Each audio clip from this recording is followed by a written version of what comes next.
Hi friends, welcome to nursing jellyfish. உங்கள் எல்லாருக்காகவும் ஒரு ஹாப்பியான குட் நியூஸ் சொல்ல போகிறேன். என்ன அப்படின்னு பார்த்தீங்கன்னா, தமிழ்நாடு கவர்மெண்ட்டுக்கு, தமிழ்நாடு அரசுக்கு உயர்நீதிமன்றம் அதிரடி உத்தரவு கொடுத்துருக்காங்க. என்ன அப்படின்னு பார்த்தீங்கன்னா, தொகுப்பூதிய ஊழியர்களுக்கும் நிரந்தர ஊழியர்களுக்கும் இணையான சேலரி வழங்கப்பட வேண்டும். கவர்மெண்ட்டில் வேலை பார்க்குறவங்களுக்கு இணையான சேலரி வழங்கணும் அப்படின்னு சொல்கிறத ஹைகோர்ட் ஆர்டர் கொடுத்துருக்கு. அதுவும் வித்தின் 3 monthஸில் அதை செயல்படுத்தணும் அப்படின்னு சொல்கிற ஆர்டரையும் ஹைகோர்ட் சொல்லியிருக்காங்க.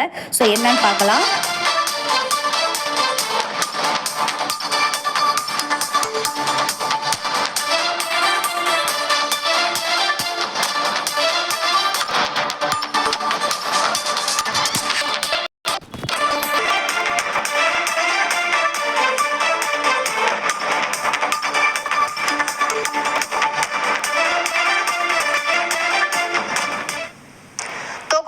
செவிலியர்களுக்கான சம்பளம் தொடர்பாக தமிழக அரசுக்கு சென்னை உயர்நீதிமன்றம் உத்தரவை பிறப்பித்திருக்கிறது.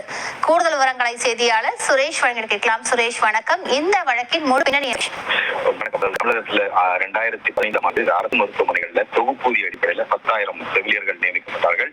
அப்படி நியமிக்கப்படும் போது 2 ஆண்டுகள்ல அவர்கள் பணி நிரந்தரம் செய்யப்படுவார்கள் என்று அறிவிக்கப்பட்டுள்ளது. இருந்த போதிலும் 4,000 செவிலியர்கள் மட்டும்தான் பணி நிரந்தரம் செய்யப்பட்டுள்ளார்கள். இதை எதிர்த்த வழக்குல இந்த தொகுப்பூதிய செவிலியர்கள் நிரந்தர செவிலியர்களுக்கு இணையாக பணியாற்றுவதனால அவர்களுக்கு சம வேலைக்கு சம ஊதியம் என்ற அடிப்படையில வழங்க வேண்டும் என்றும், இது சம்பந்தமாக மக்கள் நல்வாழ்வுத்துறை செயலாளர் தலைமையில குழு அமைத்து நிரந்தர செவிலியர்களுடைய பணியுடன் தொகுப்பூதிய செவிலியர்களுடைய பணியை ஒப்பீடு செய்து 6 மாதத்தில் அவர்களுக்கு சம ஊதியம் வழங்குவது தொடர்பாக முடிவெடுக்க வேண்டும் என்று 2018ஆம் ஆண்டு உயர்நீதிமன்றம் உத்தரவிட்டது.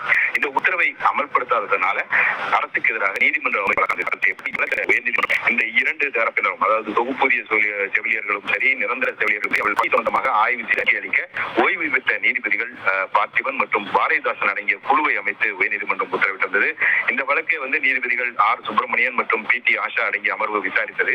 இந்த நீதிபதிகள் பார்த்திபன் மற்றும் பாரதிதாசன் அடங்கிய குழு அளித்த அறிக்கையின் அடிப்படையில் இந்த தொகுப்பூதிய அடிப்படையில் நியமிக்கப்பட்ட செவிலியர்களுக்கு நிரந்தர செவிலியர்களுக்கு இணையாக ஊதியம் வழங்குவது தொடர்பாக 2018ஆம் ஆண்டு உயர்நீதிமன்றம் பிறப்பித்த உத்தரவின் அடிப்படையில் அந்த உத்தரவை 3 மாதங்கள்ல அமல்படுத்த வேண்டும் என்று தமிழக அரசுக்கு நீதிபதிகள் உத்தரவிட்டிருக்கிறார்கள்.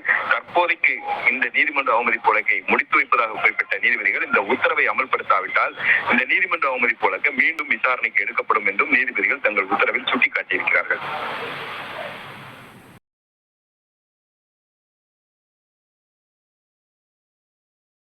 இந்த வீடியோ பார்த்ததுக்கப்புறம் யாரெல்லாம் ஹாப்பியாக இருந்தீங்க அப்படின்னு நினச்சிங்கன்னா கண்டிப்பாக மறக்காமல் கமெண்ட்டில் ஹாப்பி அப்படின்னு சொல்கிற மெசேஜ் மட்டும் எழுதிருங்க. தேங்க்யூ ஃபார் வாட்சிங் ஜெல்ஃபிஷ் மீனா. தேங்க்யூ.